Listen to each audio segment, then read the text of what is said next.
Please welcome Paul Cox.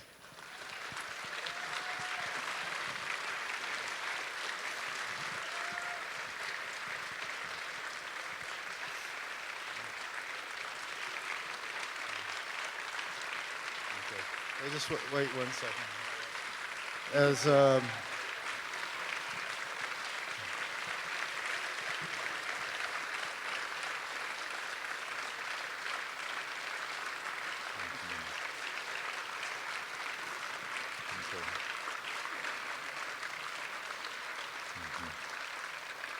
As Chaz says, we have a tradition presenting Roger's thumb. We also have a tradition that once you receive a thumb, you never get a second thumb. But today is your birthday. And we thought that a second thumb would be the best birthday gift we could give you. So congratulations.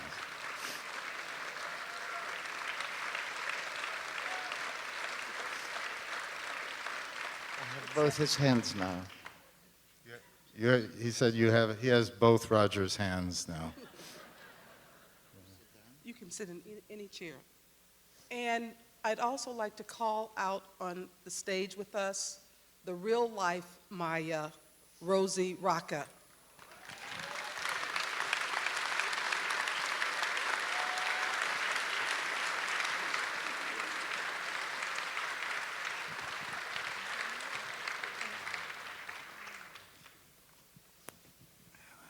Paul? Oh, before we do that, this is Ebertfest. Can we sing happy birthday to Paul? Happy birthday to you. Happy birthday to you. Happy birthday, dear Paul. Happy birthday to you.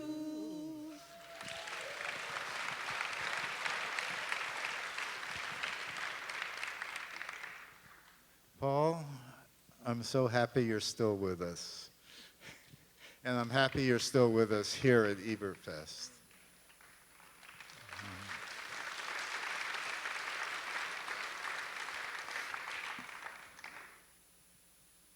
I wanted to ask about the sculptures in the movie. Who made them? Were they made specifically for the movie? Were they things that existed?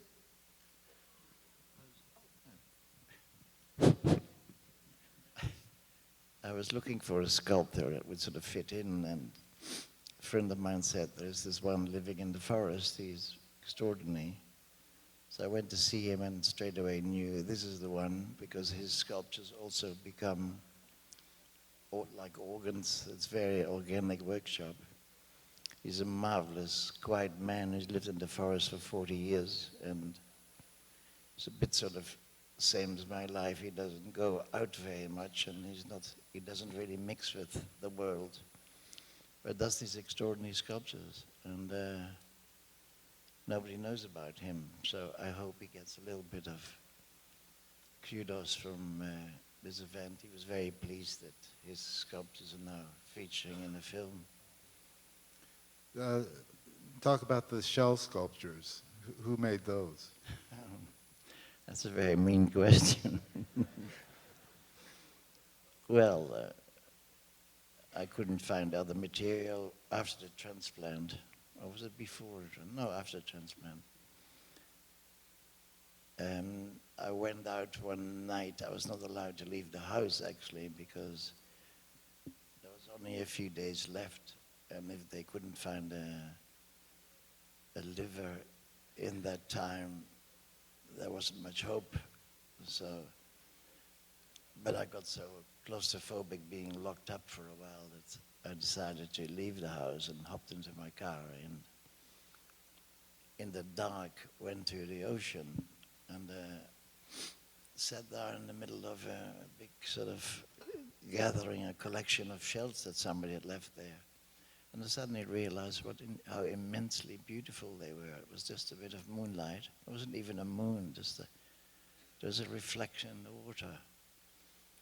And so I took some of these shells home and I started to make shell sculptures and used it in the film, and had even an exhibition of those, and also raised. There's one person here I must be especially thankful. It is Betsy Hendrick.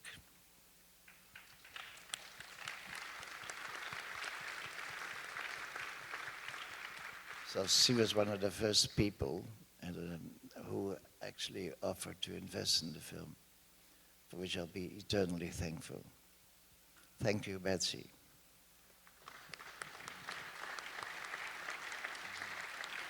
And she has one of your sculptures, right? One of the mandalas. Yes, that comes with the investment. That's why I don't have one. Right? I hope it's okay for me to.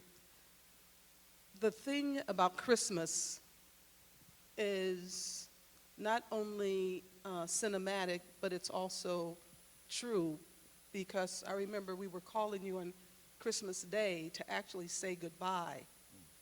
And you had gotten all of these emails from people saying they had asked, you made a movie about Father Damien, the priest who went to live with the lepers in Hawaii. And for some reason, people were telling you that they had asked Father Damien to intercede in your behalf. And your movie about Father Damien had not been shown in Australia. And that day, for some reason, the movie was also being shown. There are a lot of different things happening, and that's the day that you found out in real life that you were getting a liver. Do you want to? Well, it was an extraordinary moment when you're waiting and losing. Well, you live in an amazing sort of uncertainty and riddled with despair and whatever. In the middle of Christmas dinners, exactly like we have at the end, the film is only takes a bit from the real story, but in the end, it's very much like what happened to me. We had so-called Christmas dinner.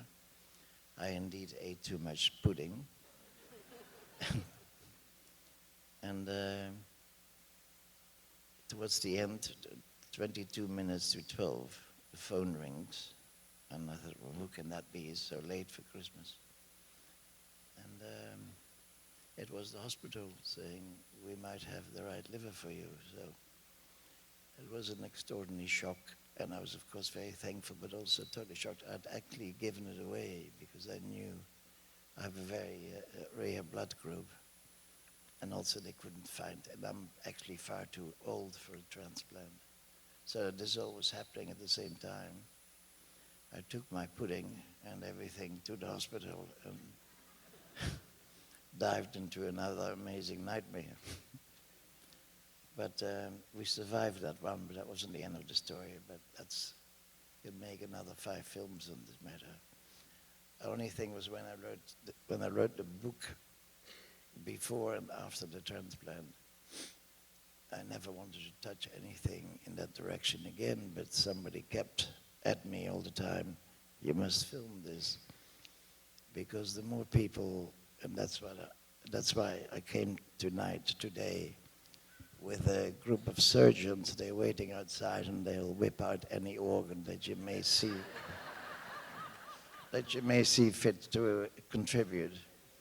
Now, it's very important that we all, what an extraordinary thing that we can actually take an organ from a dead person and keep somebody alive. It's just, I still can't wrap my head around it. And for a long time, I wept every evening and felt extraordinary pain for this man who had given his life, not for me, but he died on Christmas Day in an accident, not far from where I was. And we found out far much more about this particular man, and he was a young man. And Rosie, we met in post-production, actually, when you go to classes after the transplant and you talk about these matters with fellow recipients. And that's where I met Rosie, who also had a transplant 2 months or 3 months before me. And I think it's time to just do a bit of talking.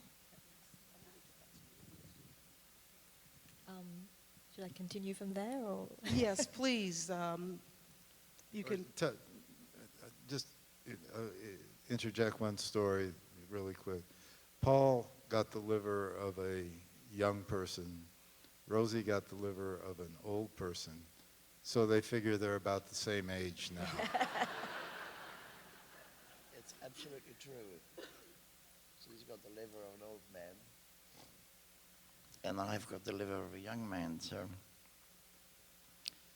it sort of all works out in the end. And in my whole life, I've never been able to keep a relationship going because I've been too busy making films. So this is the first time I've had a relationship like other people. I've learned a lot about these things. We were always too busy, and of course that was not possible to have a normal life like people do. So we've been together for 6 years, 7 years, still going strong. Let's hear it.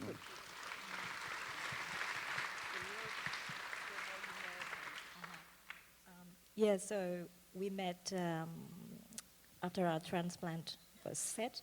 So we had to learn a lot about medicines and all that, and that's how I met Paul.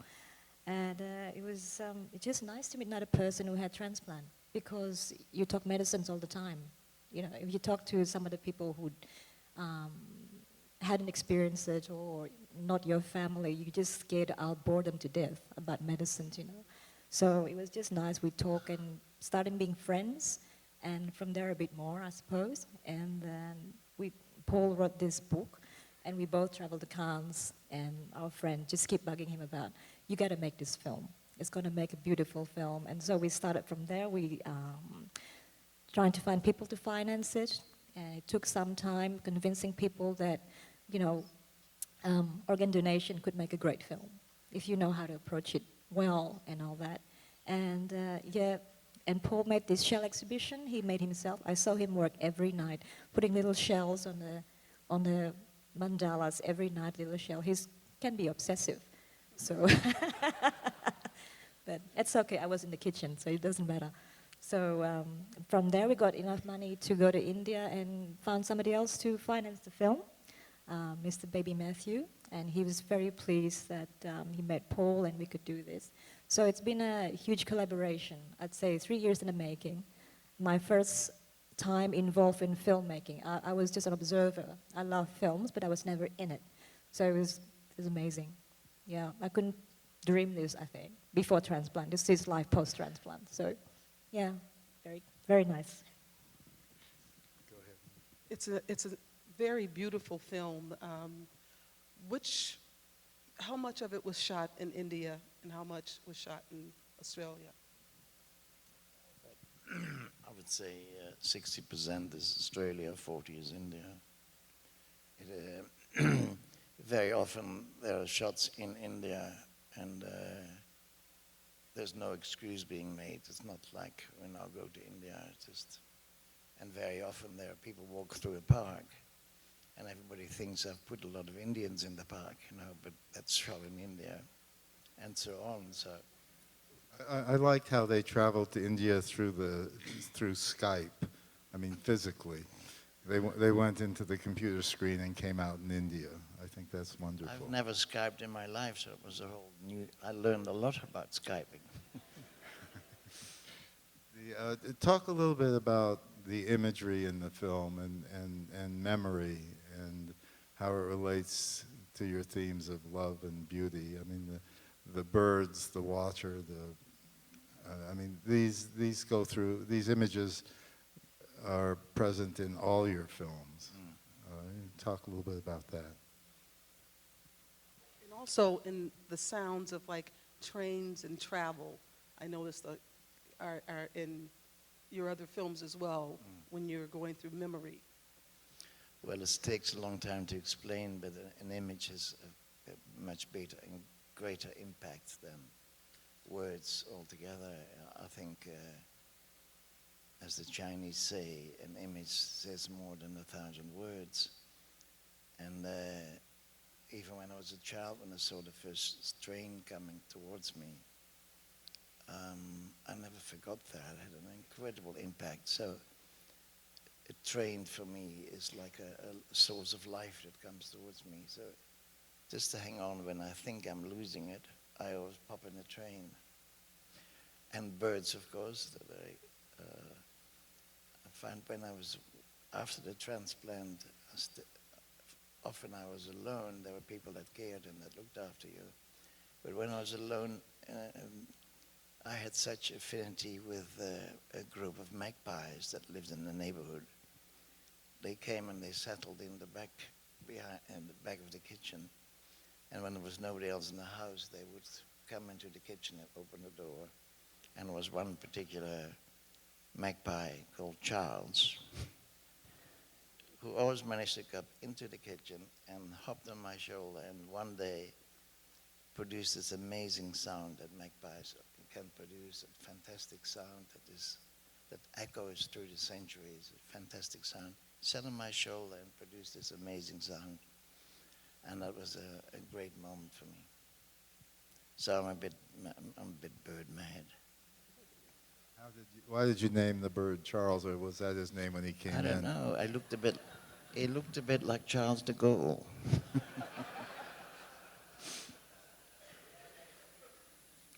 But you know, the best thing is to laugh the whole thing off. And of course, there is a lot of, I hope there was enough joy in the film and created enough laughter, apart from the tears, because the whole thing is based upon many tears. It is a tough road to travel on, and then to rise from the ashes and come back to life, so to speak, is an extraordinary experience.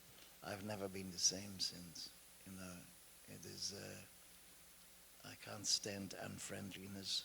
Life is so short. It's so incredibly precious. It lasts a little while, and suddenly it's gone. And in 7 years' time that I've been ill, actually, we still managed to make this film. But 6 times in 7 years, I was told I was going to die. And because I like the doctor to tell me exactly what I'm at, I don't want to know any nonsense. So the first time, this doctor tells them that he's got 6 months to live. People are very surprised that the doctor says this. I insisted on that. And this really happened. I was there with a friend, a very fine actress, who also died of cancer. And she asks, she's the type of woman that would ask the question. And it was Wendy Hughes. You've seen her in a few films. And she cried all the way back to our place because it was such a shock. But I was used to this, you see, but it happened 6 times. So you don't really get used to that, but I wanted to know what I was at. And luckily enough, I had the right doctors to tell me.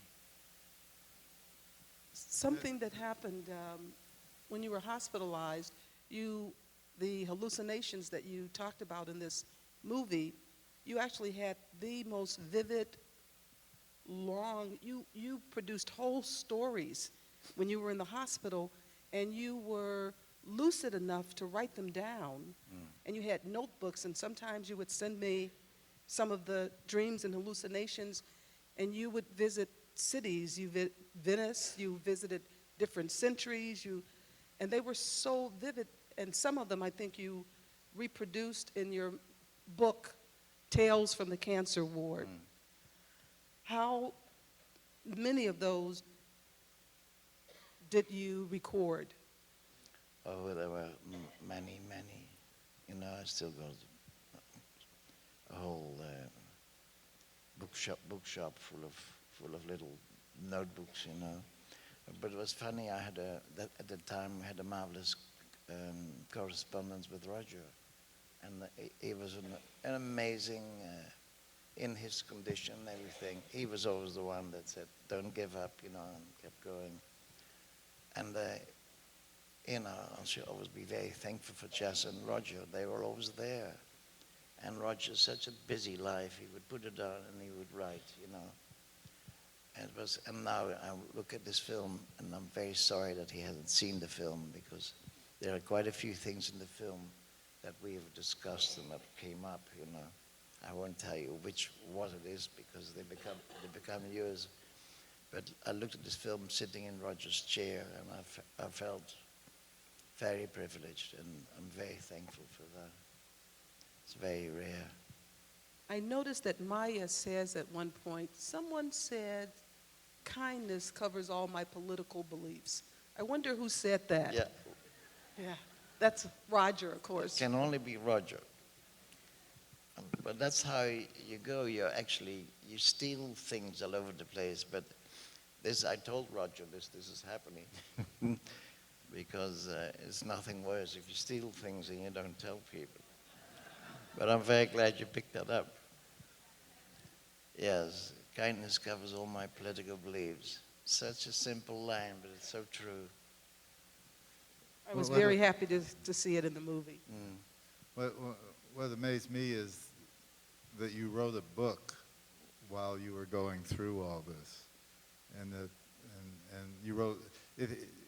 You can go on Amazon and buy this book, and I think I suggest that you all do that, because it's an extraordinary memoir, testament, extended diary, and the wisdom in it is extraordinary.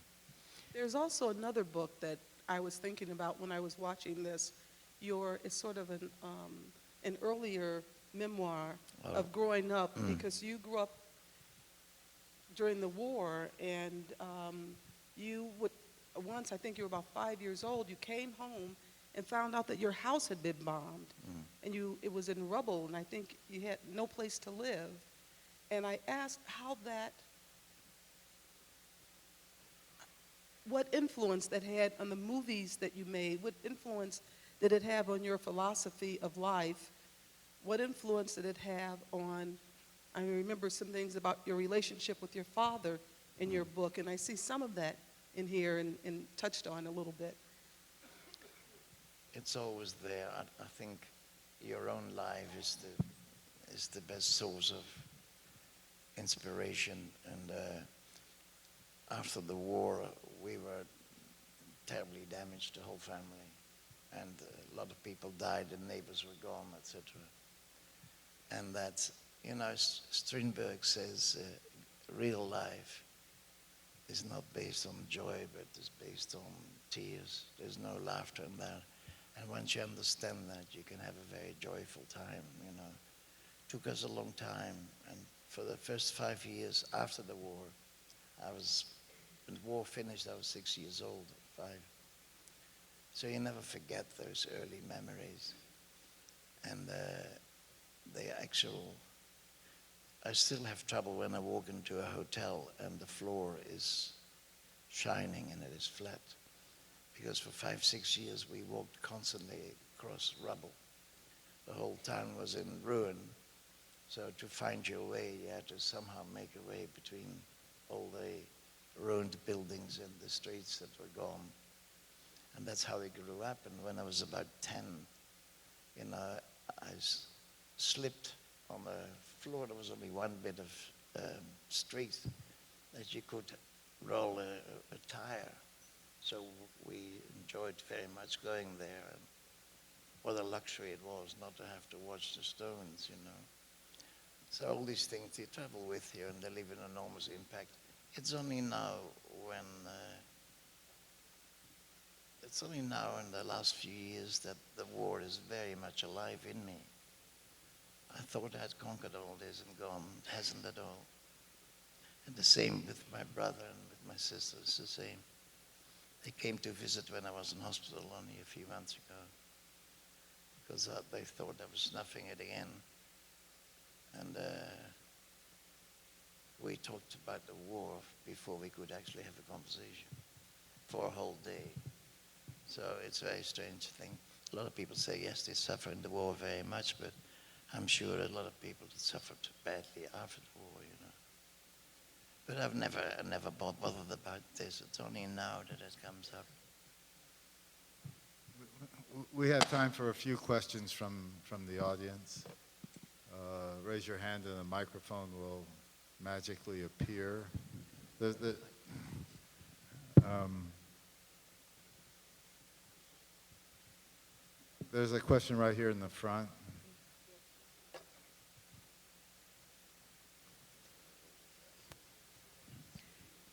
Your movie was great, but I have a question about your title. What made it, you picked the title Forces of Fate? Force of Destiny. Force of Destiny, sorry, but what made you pick that? I liked it as a title. And also, I believe that life is a matter of fate more than choice. People think they have a say in the matter. I doubt it very much whether we have much say in the matter. Life happens to you. And I think the more you believe in that, the more choice you have in the end. That's not a contradiction. But, I mean, you see that in this movie, right? He just wants to get on with his work. And it's a life suddenly interrupted without, and he had no say in the matter. No. And like most artists, they have no say in the matter. They are compelled to do whatever they are called for. And if you don't run after that or pay attention, I don't think that is very healthy for your mind, for your whole being. I think an artist is very lucky to have that extra life there. Also very unlucky. And it's sometimes very difficult because then you have to choose what are your priorities, especially in the family time. I've got 3 children. And I still regret certain things that I wasn't there at certain points. And that must never happen. I always say to everybody, just be there, just listen. You don't have to say anything. Yeah, just be present. One question I have, I forgot to ask. I know that Maya in the movie was from India. I know that Rosie is from Bali. That room that you went to, in the characters in the movie went to when her uncle was dying, that beautiful room and all of those sculptures and the things on the ceiling, what was that and where was that and what did it stand for? That was our dining room. Yeah. That was your dining room? From India, we had to be very quick. we made up this room in the living room. And I have an amazing art director, Asha Bilou. He's a fantastic artist. And he had made all these things already. Then we combined it all and tried to find some feeling of space, a feeling of, it's a bit silly to talk about as a spatial feeling. There is a type of alienation going on where space takes over. Walking into that room where they're actually happy and sad at the same time, the last thing there is a big tear. That great grief of man who is surrounded by such beauty, such immense beauty. And it just gives a little hint of the beauty that is possible, that's there for everyone. And we don't know what to do with it. And I think a little conversation when the father explains why he fell for this new woman he's with, I believe that very strongly. I've always said if I get a chance, I will say this one day. Because why Star Wars? It's total nonsense. And the celebration of Star Wars is absolute crap. No, I mean this. I think it's shocking. And then we have all the nonsense that comes with it. T-shirts and socks and underpants. And that's not what space looks like and feels like, I don't think. And then why not try to find peace in the sky and in the universe? I may be totally off, and I've always been a bit off, but I find it totally silly when people talk about Star Wars. Sorry about fans. But Robert goes out and lies down at night and stares up at the stars. Mm.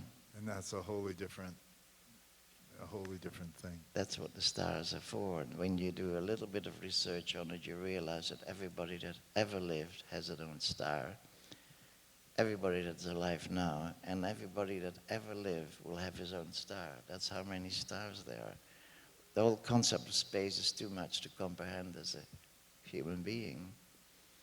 But the idea that that is all happening around us and that we then import one of the most vile and stupid habits we have, like shooting one another, that we import this into the universe, that is a shocking thing. And nobody thinks like that because, you know, this is entertainment.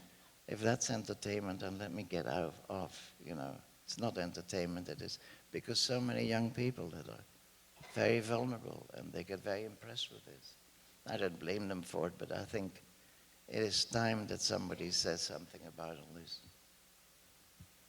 I think we have time for one more question over in the back. Hi there. I want to thank you for your courage may I?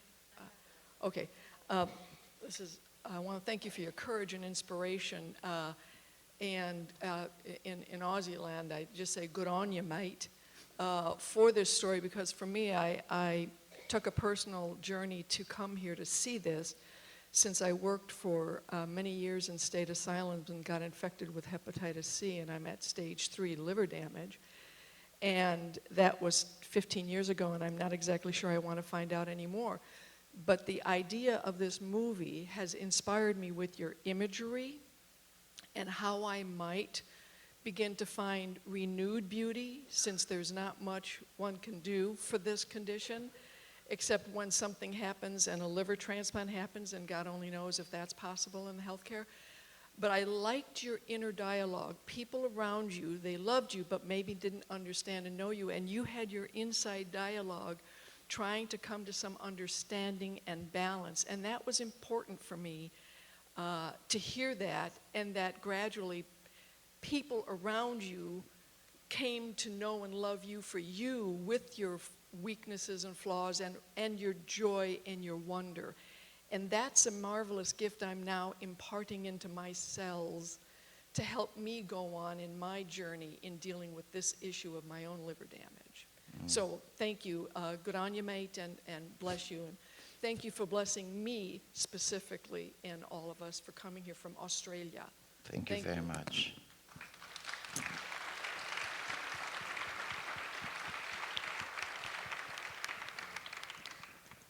From all of us, Paul, thank you for traveling all this way to be with us. You have no idea how much it means to everybody here.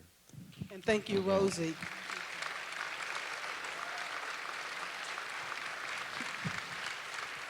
We made many stops on the way. We couldn't go to Hawaii and then to America. We had to go around to Europe and make little stops because they can't sit in the plane for more than 6 or 7 hours. So it was an interesting journey. Well, thank you again.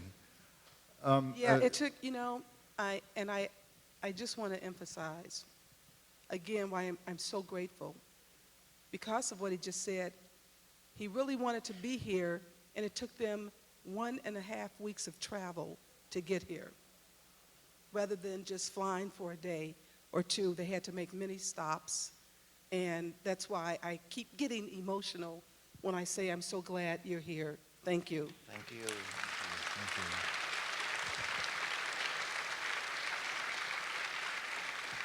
I think I'm very blessed and terribly thankful, each one of you. There's so many faces I remember vaguely from the past, and when they pop up, it always pleases me. People come back. You know, there's very little continuity in life. Everything's so fragmented. They always go on.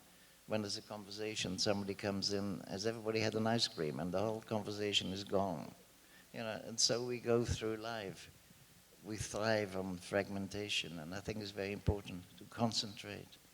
Concentration becomes terribly important to me, especially when you work on a film or something like that. Even when any artist knows that that is essential, but the world itself doesn't allow you to really concentrate. There's always something nonsensical happening, and you're supposed to participate. Coming here, I feel very blessed, and this is the best festival you can. I've been to all festivals you can think of, I think. But this is the best festival I've ever been to. Thank you. And I'm not saying this because we're all together here now. This because you're not pressured and people are. It feels like being amongst your family. It's a simple thing to be. And I've found an amazing amount of kindness. And as Roger says, kindness. Yeah. And indeed, kindness, that's all we have to live behind, you know. It's the same with, you know, without love you cannot live, you cannot breathe, you can do nothing. So that's very important, and you only receive love when you give. It doesn't come like that. It's a giving thing. And as soon as you start giving love, it comes in heaps and trucks full. Anyway. Your films are a gift to all of us. Paul once said to me that he only feels alive when he's making films.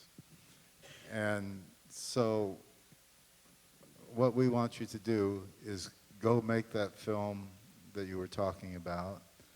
And no matter what it turns out to be like, we'll welcome it back here with you.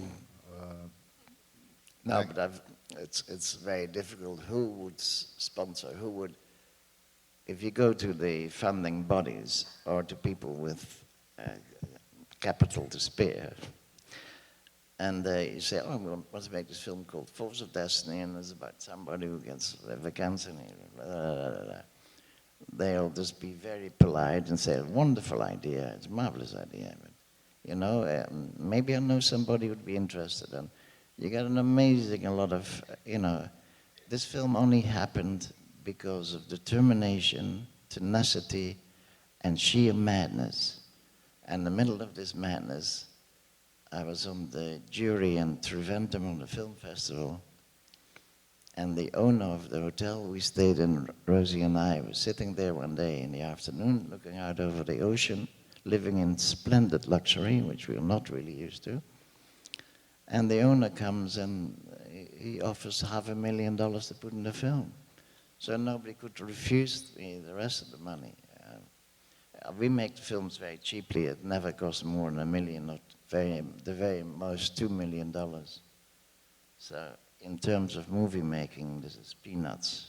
They say, I always find it an enormous responsibility to play with $1 million. You know, they're your own little dreams and your own fantasies, and to use that money that could be doing a lot of other good things. The good things you're doing is making movies. Thank you Thank again, you. Paul.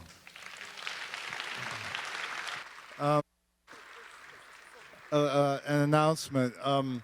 In between this film, right now until the start of the next film, Heather McIntosh, who's the composer of Radical Grace, is going to come on stage. She's also an extraordinary cellist, and she's going to play a little music for us. So that'll happen until we start the next film. I hope. I thought I saw her back there somewhere.